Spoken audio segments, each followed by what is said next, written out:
have been talking about this paper entitled as Introduction to Philosophy, which is a discipline-specific core paper introduced in the Department of Philosophy, University of Delhi for the UGCF NEP first semester. And we will be talking more about this paper as prescribed in the syllabus. This is Dr. Ananya Barua, Associate Professor in the Department of Philosophy, Hindu College. So, we will be discussing about epistemology across cultures here, and we will try to see how knowing or justification and the ends of knowledge differ or map up with from culture to culture. When we talk about culture, we have to understand that across cultures, epistemology asks certain similar questions like what is knowledge, how is error possible, what is knowledge for, and so on and so forth. We have various formats of cultural epistemology, and to begin with, we have something called the Indian epistemology. Now, please understand, Indian epistemology is actually based on the theory of Pramana theory. Ibn Sina, Al-Farabi. However, there is a tension which is philosophy versus theology, or rational certainty versus spiritual insight. And the goal of the Islamic epistemology is understanding divine order and ethical life. Further, we also have something called the indigenous epistemologies, where it is all about relational knowledge. Features such as to do with knowledge that is communal, that is oral, that is situated and land-based, and for them truth is validated by ancestral continuity and ecological balance, and the knower is never isolated. If we look at the PPT that is being displayed here, we see that the comparative epistemological table, where tradition of Western, the core concern is justification, the sources are reason, perception, and the goal is all about truth. Indian, the core concern is validity, sources is pramanas, and the goal is liberation. Chinese, the core concern is harmony, sources is practice and virtue, and the goal is order. In the Buddhist tradition, the core concern is freedom, sources is insight, inference, and the goal is nirvana. About the Islamic, core concern is integration, sources is reason plus revelation, and the goal is all about ethical life. The indigenous epistemological table is all about relation, the source is community or land, and the goal is balance. So, epistemologies, however, here we have to understand that it tries to avoid two extremes. One is something which we call as epistemic imperialism. Now, what is this epistemic imperialism? Epistemic imperialism is when we are assuming one model fits all, and radical relativism is the other extreme. What is radical relativism? Where we are assuming no standards exist. Cross-cultural epistemology supports context-sensitive standards of rationality. Now, why is this studying epistemology across culture relevant? Cross-cultural epistemology informs feminist epistemology and definitely social epistemology, decolonial philosophy, environmental ethics, AI, and knowledge system, and it asks whose knowledge counts and why. So, our focus now then is how do we understand this whole module. So, epistemology across culture reveals that while the question of knowledge is universal, its standards, sources, and purposes vary. Western epistemology emphasizes justification and truth. Indian traditions foreground pramana and liberation, and indigenous epistemologies stresses on relational knowing. This pluralism enriches epistemology without collapsing into relativism. Now, we are coming to the very first or the very basic question. Why the classification itself is philosophical? A first subtly often missed is this: how a tradition classifies philosophy already reveals its deepest assumptions about reality, knowledge and life. For example, a classification is not neutral taxonomy, it is normative. If we are to talk about Russell here, we know that from the Western nuance, philosophy will always be considered as critical and open-ended inquiry. Russell's implicit classification, he locates philosophically between science, which is settled knowledge, and theology, which is dogma.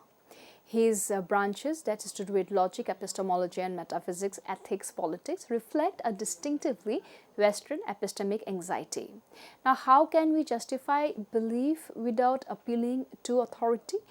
They would say that Western nuance in knowledge in Russell's, there is this epistemic suspicion. Now, what is that? Knowledge must justify itself. No claim is immune to doubt. We also have this issue of theory practice separation, where philosophy is largely theoretical and praxis is secondary. So these are some of the beliefs that without appealing to authority one needs to justify. We also have something called truth over transformation. Knowledge aims the truth, not salvation. So individual knower, epistemic subject is considered as autonomous. This reflects the post-enlightenment Western commitment to rational autonomy, secular inquiry and progress through critique. Now with Puligandla, we see from the Indian nuance, philosophy as a liberative vision or darshana. Darshana is classification. Puligandla emphasizes that Indian philosophy is not divided by subjects but by world views or darshanas. Each darshana integrates metaphysics, epistemology, pramana, ethics, dharma and of course moksha. So, the Eastern nuance in Puligandla, where knowledge is considered teleological, that is, knowledge is for liberation, error is existential, avidya, and plurality without relativism, where it is all about multiple pramanas and structured disagreement. Integration of life and thought, there is no sharp theory practice divide, and philosophy is a way of living, and the relational self, we see that self is embedded in cosmic order. This reflects the Indian concern with suffering, cycles of existence and transformation of consciousness. Now with Kautilya, which is Indic but realist, we say philosophy as a critical intelligence for action, and Kautilya is a crucial bridge figure. His classification of Vidya or knowledge into Anvikshiki as philosophy, Trayi, the Vedas, and the Varta, economics, and the Dandaniti, politics. So, philosophy is considered as a critical reason. Anvikshiki disciplines all other knowledges including Sankhya, Yoga, and Lokayata. Subordination of metaphysics to practice, even Vedic authority is scrutinized, truth is tested in governance. An epistemic realism where knowledge must work, consequences does matter. Thus, we see Kautilya anticipates pragmatism, political realism, and something called applied epistemology. However, as much as we talk about the various philosophers of the key East and West nuances, it is good at this juncture if we have a tabular format of what we have been discussing. If we look at the PPT that is being displayed here, we see that the nuance of the aim of philosophy for Russell in the West, it is all about truth.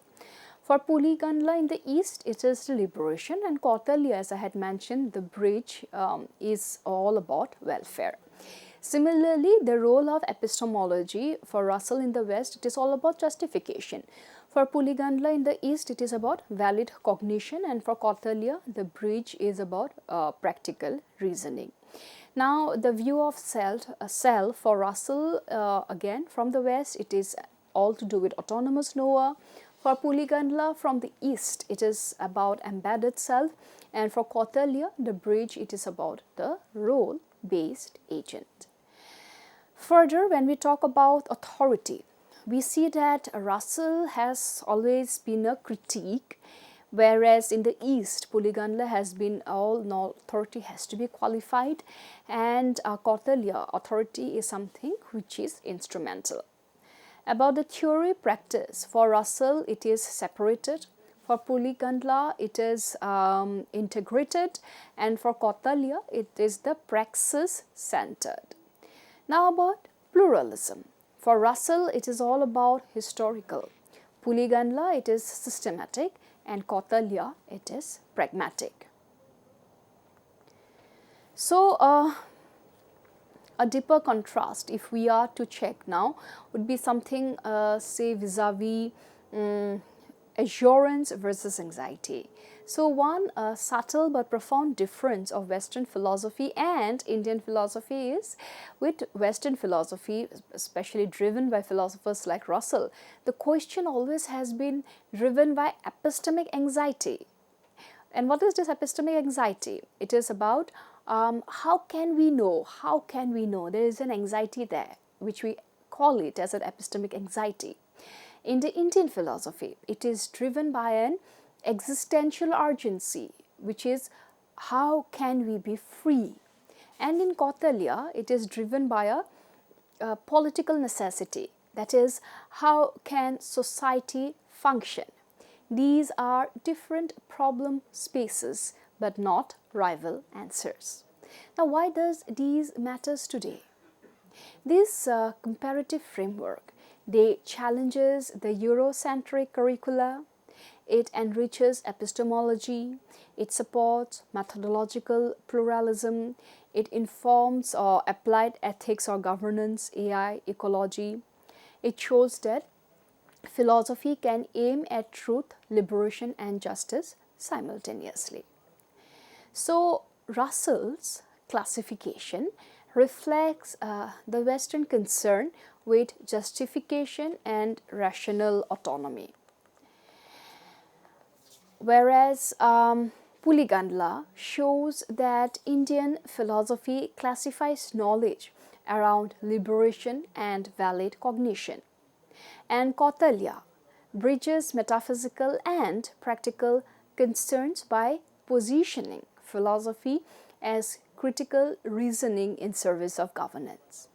Together, they reveal that East-West differences are not merely doctrinal, but arise from deeper epistemic and existential priorities. This is to say that classifications of philosophy encode civilizational priorities. The West asks how we know, India asks why we know, and Kautilya asks what knowing must do. This reminds us at this point to connect it with the Indian three-tier system of Shruti, Smriti and Nididhyasana. So, what is Shruti? Shruti is the knowledge that we gain via verbal testimony or through hearing. Smriti is the knowledge that we remember when we have listened at the very first stage. After Shruti comes Smriti, that is recollection, through memory. And then comes the third stage, which is Nididhyasana or the applicability. Nididhyasana talks about that Shruti and Smriti, when applied, only then do they make this format called applicability. Otherwise, knowledge as understood mostly in the West, which is to do with critical thinking and theoretical and questioning, but not much with practicality, or as of that matter, the Indian philosophy, which is mostly to do with knowledge, yes, but every knowledge has to be guided with a higher purpose of salvation, can be a little too far-fetched, just like our Western knowledge of only being guided by critical thought can be a little far-fetched. Similarly, Indian epistemology, when guided by knowledge, but the purpose is moksha, or the purpose is salvation, becomes a little far-fetched, especially for the youth today. It is then when in between, a bridge or a mean point between the West and the Indian philosophy like Kautilya emerges. What Kautilya has done is he has posited very clearly the position of Anvikshiki and the other theories of philosophy, of Indian philosophy as they are, but instead of making it extremely far-fetched or theoretical in the format of attainment of moksha or attainment of salvation, he talks about statecraft. He talks about how well should a political state practice, how well should the definition of nididhyasana be. And this shows us that many a times philosophy becomes utopian, for many people think that it has nothing to do with practicality, or the practical concerns are absolutely missing. For they only, or the philosophers talk only about utopian ideas, utopian concepts or abstract thought processes that seldom has very barely any role to play. And so even when we divide the classification of philosophy into epistemology, into metaphysics, many people are critical and they see that, but where is the connect? This is precisely where we have philosophers or excellent diplomats like Kautilya, who comes up to our rescue and says that as much as the richness of Indian philosophy is there, as much as we have to understand or develop the epistemic critical inquiry as a thought process, we cannot of course ignore the very plain module that makes the very functioning of state run. As such, what someone like Kautilya, who acts as the bridge, challenges the Eurocentric model. It also gives the very concept of epistemology an enriching model. It supports the methodological pluralism, where they understand that epistemology need not be just relative, or it need not be just one way. There are various components of epistemology, or there are various contexts of epistemology, and this is what we had started off with when we talked about the epistemology of the cultural context, where we had talked about Indian epistemology, we had talked about the Buddhist epistemology, the Chinese epistemology, the Confucian epistemology. We had also mentioned about the Islamist epistemology, and not to forget the indigenous epistemologies, which only supports one thing, and that is methodological pluralism. So methodological singularism cannot be the only way. There has to be a plurality, and that is where, in a way, Kautilya is also in sync with. Also, philosophy aims at truth, that is there, liberation of course, and justice. Someone like Kautilya would talk about justice at length. So we see with Kautilya, he is just not concerned about the Western philosophy as to how can we know, or simply how do we know, or just with Indian philosophy of how can we attain moksha, or how can we be free. In fact, he bridges these two extremes, and he says that one ought to also know how can society function, because only when the society functions just will the people there be just. So he is very clear about his goal and about his approach, and his Kautilya who makes the clear-cut contribution to the nididhyasana, or the applicability part of these system. So we also see that with our Eastern and Western tradition, if on the one hand the aim of philosophy is to talk about truth, but for Puligandla it is to do with liberation. For Kautilya, it is to do with welfare. Now, please understand, for the West, truth has to be the JTB, or the justified true belief. And when they say justified true belief, they mean that belief only when prefixed by the truth factor and justified. Thus, do they have a role in the aim of philosophy? Not otherwise. In the East, as already mentioned, philosophy, as much as they talk about knowledge, their ultimate purpose is moksha or salvation, be it the Astika schools or the Nastika schools. Now, Astika schools are those schools who believes in the authority of the Vedas. The Nastikas are those who does not believe in the authority of the Vedas. We, by and large, have three Nastika schools: the Jainism, Buddhism, and Charvaka.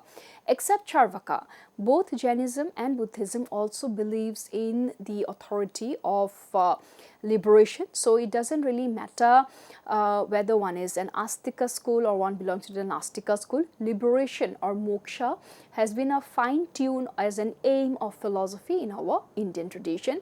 And then, as we had seen, Kautilya comes as a happy bridge in between, where he says that talking about truth or talking about liberation is all fine, but if truth is hardcore theory, liberation is hardcore metaphysics. What is to do in between, which is the physical domain? He says this is where the bridge of welfare has to be stretched. Again, we had seen how justification for Russell as a role of epistemology is extremely clear. For our Eastern philosophers, it is the valid cognition, so the Pramanavada theory which we have mentioned. But for Kautilya, it has been absolutely the Nididhyasana concept, which again, as we had just been talking about, it is to do with practical reasoning.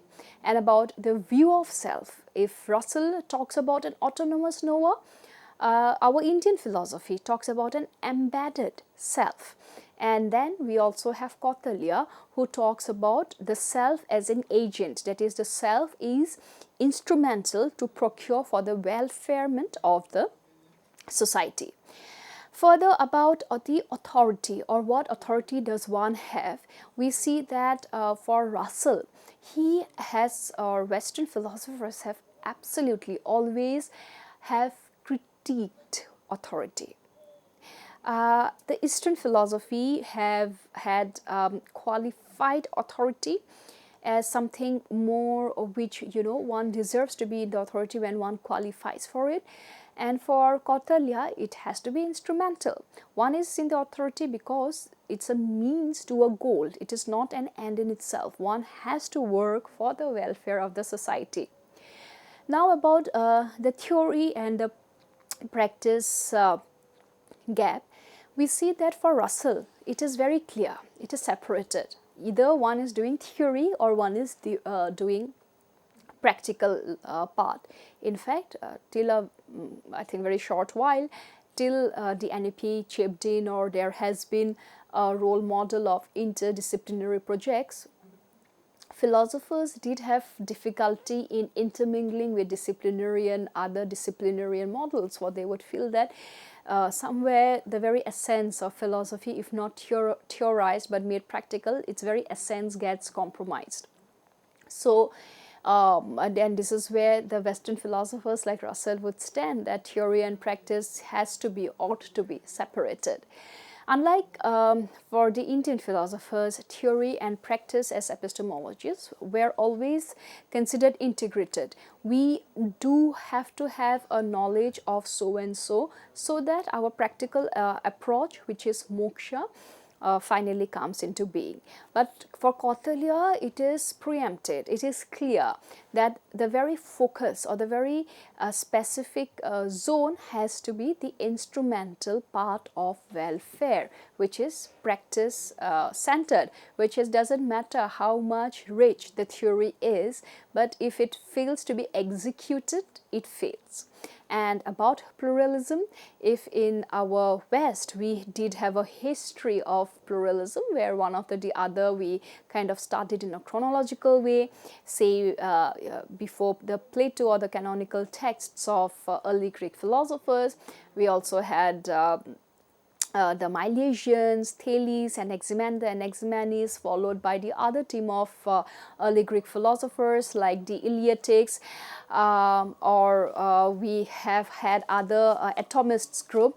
For the Eastern, pluralism is mostly to do with systematic format, and it has to be one after the other. It was to do with a ladder that one has to approach, and finally with Kautilya, it is the pragmatic approach. As I have said, everything has to be agency based, or everything has to be within the praxis.